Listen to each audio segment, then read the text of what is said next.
বাংলাদেশি নাটক ঘুমপুরি মনে আছে? ওইখানে তানজিন তিশা যখন প্রীতমের গভীর প্রেমে পড়ল, তখন বলেছিল এক অনন্ত নক্ষত্র বিধি আপনাকে দেখতে পারতাম। প্রত্যুত্তরে প্রীতমের সেই হৃদয় মুচড়ে ফেলা ডায়লগটি, তুমি আমার কল্পনার থেকেও সুন্দর, তুমি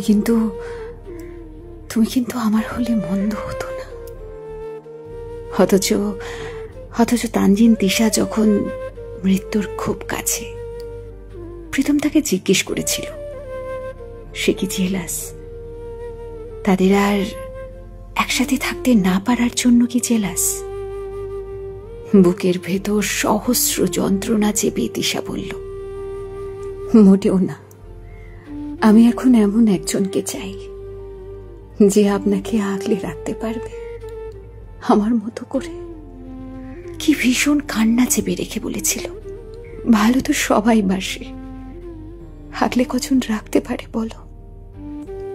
ওইদিকে আরেকটি চরিত্র পরশা প্রীতমের জন্য একতরফা অনুভূতিগুলো চেপে রেখে বলেছিল, মানুষের অপেক্ষা শুধুমাত্র কাউকে কাছে পাওয়ার জন্য হয় না, কাউকে দূর থেকে ভালোবাসার মাঝেও অপেক্ষা থাকে।